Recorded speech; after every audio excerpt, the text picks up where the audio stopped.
Bonjour à tous. Au début de l'année 2016, la presse s'est faite l'écho d'une action engagée par la Fondation France Liberté contre le dépôt par l'IRD d'un brevet européen portant sur une molécule particulière, la Simalicalactone E, extraite d'un arbre de Guyane, le Cassia amara. Ce brevet avait été déposé par l'IRD en France en 2009 et le 17 juin 2010 à l'Office européen des brevets. Il avait été délivré le 4 mars 2015. La Fondation France Liberté a formé opposition à la délivrance de ce brevet devant l'Office européen des brevets. En substance, la Fondation reproche à l'IRD d'avoir déposé un brevet en pillant les connaissances ancestrales de communautés locales guyanaises.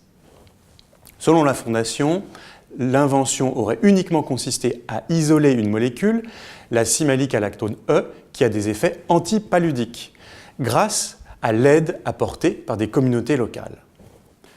Selon la Fondation, il serait ainsi injuste et illégal que l'IRD puisse bénéficier d'un monopole pendant 20 ans pour toute exploitation de cette molécule, notamment parce que cela empêcherait les communautés guyanaises de bénéficier de retombées en cas d'exploitation de cette molécule. Et la Fondation cite le protocole de Nagoya qui invite les États à faire en sorte que les avantages découlant de l'utilisation des ressources génétiques qui sont détenues par des communautés autochtones et locales soient partagés de manière juste et équitable dans les conditions convenues d'un commun accord. Nous serions ainsi face à un cas typique de biopiraterie. En réalité, la situation nous paraît beaucoup plus nuancée. Il est exact que le brevet d'invention fournit un monopole à son titulaire et que ce titulaire peut interdire pendant 20 ans la fabrication des molécules revendiquées par son brevet. Mais le brevet et le monopole qu'il confère est un outil juridique qui peut être utilisé de manière très diverse. L'IRD est l'Institut de recherche pour le développement. C'est un institut public français dont l'objet est de participer à des recherches scientifiques et techniques destinées à apporter une aide au développement dans les pays du Sud, notamment dans le domaine de la santé et des maladies infectieuses. L'important n'est pas que l'IRD ait déposé un brevet sur la molécule contenue dans le Cassia amara, mais de savoir comment il va exploiter son brevet, comment il va faire en sorte qu'un maximum de personnes puissent bénéficier du traitement, et comment il pourra faire bénéficier les communautés guyanaises d'éventuelles retombées financières. Le dépôt par l'IRD de ce brevet sur cette molécule présente en outre plusieurs avantages. Il permet que le monopole soit détenu par un institut public qui pourra exploiter l'invention dans des conditions qui correspondront à son statut d'établissement public, qui recherche non pas à réaliser un bénéfice comme une entreprise privée, mais qui poursuit une politique d'intérêt général. L'IRD contrôlera donc les exploitations qui pourront être faites de la molécule et des futurs médicaments, avec ce prisme d'assurer l'intérêt général. Voici une illustration. Ce dépôt de brevet par l'IRD est très important pour l'exploitation des perfectionnements qui seront apportés à l'invention. Si l'IRD n'avait pas déposé de brevet, la molécule serait dans le domaine public.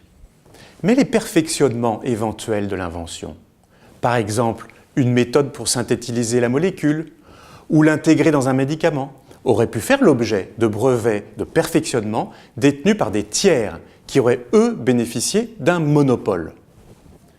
Le fait que l'IRD ait déposé le brevet de base est essentiel parce que tous les laboratoires, publics ou privés, qui réaliseront des perfectionnements de cette invention brevetée par l'IRD devront lui demander son accord avant toute exploitation, par exemple, d'un médicament. Pourquoi ? Mais parce que les brevets de perfectionnement sont toujours sous la dépendance du brevet de base, en l'espèce, le brevet déposé par l'IRD. Ainsi, cette situation permettra à l'IRD de négocier des conditions d'exploitation des futurs médicaments favorables à certaines populations, ou encore d'encaisser des redevances qui pourront ensuite être redistribuées en partie aux populations locales à l'origine de ce savoir-faire ancestral. Ainsi, le dépôt d'un brevet sur une molécule antipaludique contenue dans le Cassia amara par l'IRD est plutôt une bonne nouvelle. La vraie question est de savoir comment l'IRD fera pour faire bénéficier les communautés guyanaises des éventuelles retombées financières de l'exploitation de son brevet et appliquer ainsi les exigences du protocole de Nagoya, qui d'ailleurs n'existait pas au moment du dépôt du brevet par l'IRD. En réalité, il faut garder à l'esprit que les brevets, comme tous les droits de propriété intellectuelle, sont un monopole qui peut être exercé de manière très différente. Un dernier exemple, tout l'environnement des logiciels open source est fondé non pas sur une renonciation au droit d'auteur, mais bien au contraire sur un exercice particulier de ce droit d'auteur. Et sans le droit d'auteur, les logiciels open source n'existeraient pas, ou en tout cas, pas dans leur configuration actuelle. Mais ceci est une autre question.